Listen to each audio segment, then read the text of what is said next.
네, 보잡습니다. 자, 오늘은요, 한글에 대해서 좀 이야기를 해보고자 합니다. 한글, 훈민정음 누가 만들었습니까? 제가 물어본 게 바본가요? 당연히 세종대왕이죠. 세종대왕은요, 백성을 하늘처럼 노비들에게도 휴가를 주었습니다. 말 그대로 애민정신을 가장 실천을 잘한 분이라고 할 수 있죠. 하루는요, 관아에 백성이 본인의 뜻을 말하지 못하고 있었습니다. 그것을 본 세종대왕, 그래서 생각해낸 게요, 우리의 글을 만들자.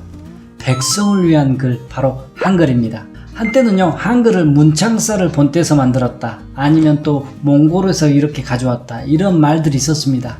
그러나 1940년도 훈민정음 언해본은요, 사실 제작의 원리가 없었습니다. 그러나 해례본이 나오면서 이러한 일들이 다 깨져버렸죠. 이로써 한글의 창제 원리와 용법이 최초로 밝혀지게 되었고, 우리의 한글은요, 입의 모양, 우리 구조, 입 구조를 통해서 백성을 위한 마음, 한글이 탄생한 것입니다. 언해본은요, 해례본을 해석한 책이고, 해례본은 한자로 된 책입니다. 여기에 또 상주본이 있는데요, 상주본은 아직 공개가 안 돼서 알 수가 없습니다. 상주본은요, 말 그대로 상주에 살고 있는 베이키 씨가 가지고 있습니다. 내가 그동안 수집해 있던 물건 중에 짐 수리를, 집 정리를, 집 수리를 위해서 짐 정리를 하다 보니까 발견한 책이 보통 물건이 아니라는 것을 알아본 배 씨는 2008년 책의 존재를 세상에 공개합니다. 한 방송사에서 취재한 공개 현장. 전문가를 통해 이 책이 진짜 해례본이 맞는지 그 진위 여부와 보존 상태를 확인하는 작업이 이루어집니다. 왜 우리의 보물을 왜 베이키 씨가 가지고 있을까요? 이유는 이렇습니다. 고서적 판매점 A씨가 있었는데요, 배 씨가 고서적을 사기 위해서 A씨한테 갔습니다. 그래서 책을 30만원어치를 샀습니다. 그런데 배 씨가 보기에 저기에 뭔가가 있었습니다. 말 그대로 훈민정음 상주본이죠. 그걸 몰래 본인이 샀던 책 사이에 넣어버렸습니다. 그래서 세비의 연구입니다. 그래서 이후에요, A씨가 재판을 통해서 소유권을 가져왔습니다. 하지만요, 배 씨는 이걸 돌려주지 않았다고 합니다. 자기 것도 아닌데 말이죠.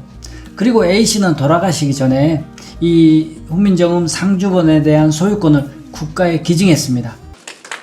상주 해례본이 공개된 지 4년 후 이상한 일이 벌어집니다. 해례본이 국가에 기증된 것입니다. 그런데 기증자는 배 씨가 아니었습니다. 그동안 무슨 일이 있었던 것일까? 그러니까 소유권이 어떻게 됐습니까? 국가로 온 거죠. 하지만요, 베이키 씨는 이 상주본을 돌려주지 않고 버티고 있었던 것입니다. 그래서요, 지금 문화재청에서요, 강제로 베이키 씨의 가택과 사무실을 수색을 했는데요. 자택만이 아닙니다.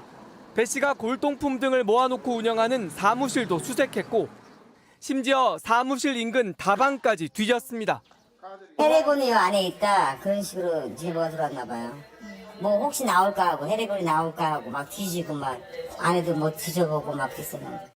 지난 2019년 배 씨가 강제 회수를 막아달라고 낸 소송이 기각되면서 상주본을 정부가 회수할 수 있게 됐습니다. 그동안은 훼손 등의 이유로 집행에 나서지 못했습니다. 그런데 지난 5월 문화재청이 배 씨 사무실이나 인근 다방에 있을 수 있다는 첩보를 받고 강제 집행에 나선 겁니다. 아직 찾지를 못하고 있습니다. 사실은 베이키 씨가 예전에 이런 말을 한 적이 있습니다. 상주본을 국가에 주는 대신 2천억 원을 달라. 2천억. 또 국가에 기증하는 조건으로 감정가의 최소 10분의 1의 보상을 생각하고 있다고 취재진에게 전했습니다. 근데요, 자기 게 아닙니다. 자기 게 아니면서도 그런 소리를 했습니다. 우리의 역사 훈민정음입니다. 빨리 가져왔으면 좋겠습니다. 이상 보잡스였습니다. 휘리링.